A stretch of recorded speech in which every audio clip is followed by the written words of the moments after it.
Hello, my name is Tarush. In this presentation, I'm going to talk about totalitarianism and how Stalin aced on being one of the best examples. So, totalitarianism is basically means that a government takes a total centralized state control over every aspect of public and private life.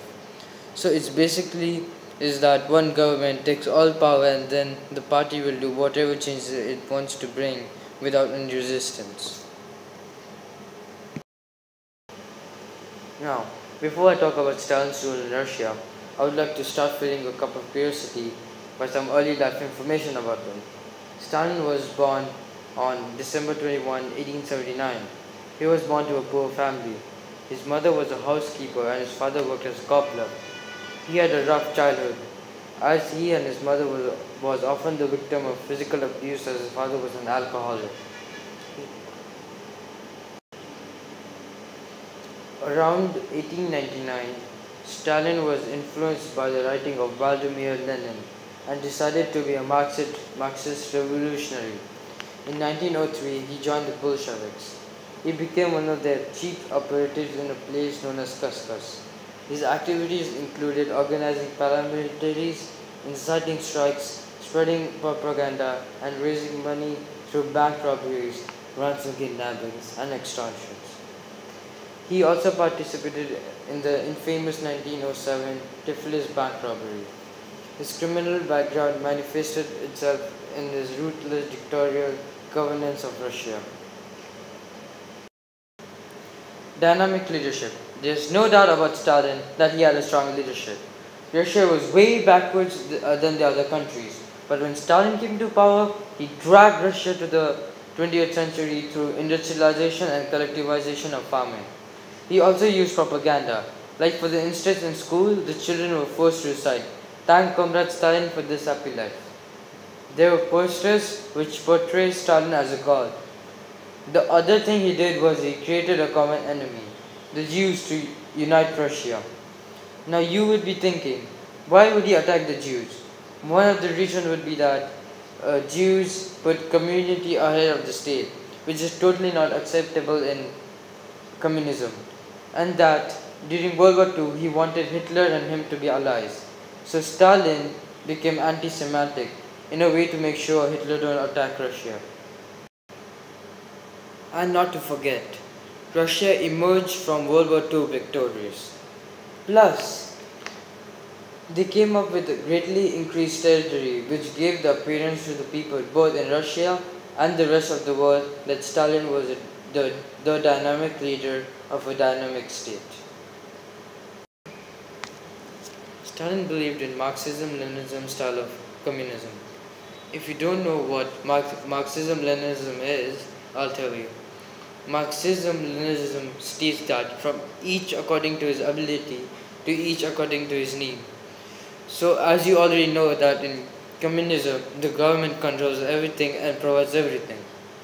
So the government demands work according to the ability he or she possesses. And the citizens are paid according to what needs to survive. For example, if we compare an old man with a family of 6 and a young single man, the old man will be asked to work less than the young man based on their ability, while the old man will get more money as compared to the young man because his needs are more. As a believer in communism, he follows the ideal teaching of communism. And one of the teaching is that a person should put a state before themselves. So if you are a communist, you have to be an atheist. This creates a big problem for the religious people who is living under the dictator who supports communism, as they would obviously put God above everything. Stalin spread propaganda attacking religion. Dictatorship. There is no doubt about Stalin that he was not a dictator. Stalin became a dictator after Lenin's death through shrewd manipulation. He became an absolute ruler. No one could oppose him. Stalin never listened to his colleagues in the government. He dominated all officials in the government mostly by terror and sometimes with his persuasive power. The classic example is of the Battle of Stalingrad. When Russia was losing the battle in 1942 against the Nazis, His general pleaded with him to evacuate the town to minimize the loss of civilian lives, but he did not listen. As a result, 500,000 lives were lost. State control of individual. In Stalin's rule, the personal freedom was very limited. People were not allowed to voice for their own opinion. Any type of dissidence was not tolerated. Secret police were used to torture and silence any individual who opposed him. He went to the extent of eliminating them. An incident is told of a young air officer in 1941. In a conference, Stalin scolded all the air officers for increase in crash of warplanes. The real cause was actually an error in production. One young officer said, "But this wouldn't happen if you didn't keep sending us in flying coffins." Stalin looked at him and said, "You shouldn't have said that." And after a week, the officer was picked up from the house and no one knows about him since then. State control of society. All institutions of the society were brought under the direct control of the government.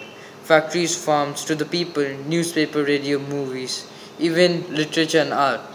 He opposed the church and reduced its influence by ordering his secret police to destroy churches and synagogues. Many religious leaders were killed or sent to labor camps. All educational institutes from nursery to university were controlled. From early school, everyone was taught virtues of communism and greatness of Stalin. Stalin came up with command economy. Because of this system, support communist ideology. The Russian economy was behind other Western countries. In the command economy system, all decisions were made by the Russian political leaders. In that, Stalin made the 5-year plan, in which he wanted to increase the output of steel, coal, oil, and electricity.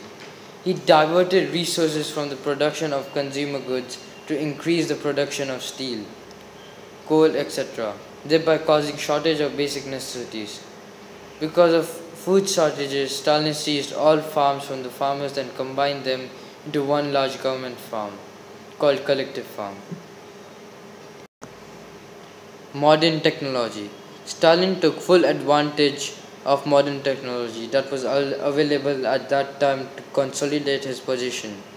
He used a printing press, radio, motion pictures to spread his propaganda. All channels of information only told about the great things that are happening in Soviet Russia. Even the news of great famine in Russia was blacked out.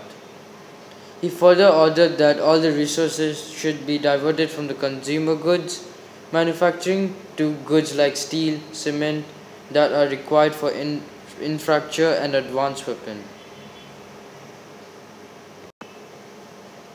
Methods of enforcement. As I mentioned earlier, Stalin used 3 strategies to enforce his vision. First, creating a fear. Stalin used the secret police to terrorize people.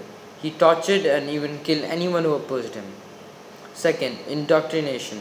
Children were brainwashed from childhood to accept communism is the best system and Stalin is a great leader. Children were also taught that the state is above individual. Third, censorship and propaganda. All news that were made available to the people talked only good about the country and Stalin. All bad things happening in the country were not allowed to reach the people. Fourth, creating enemies of state. Anyone opposing the communism were branded as enemies of the state. They were persecuted. For example, Stalin oppressed the Jews. So for the conclusion, there is no doubt that Stalin was a totalitarian. In his 25 years of rule, he demanded unquestioned loyalty and obedience from the citizens of Russia. He used methods which are against the human dignity. According to one estimate, 6 million people were killed by him and many more were tortured. However, he was able to boost the production of steel, coal, wheat and livestock. Hence, he increased the economy of Russia.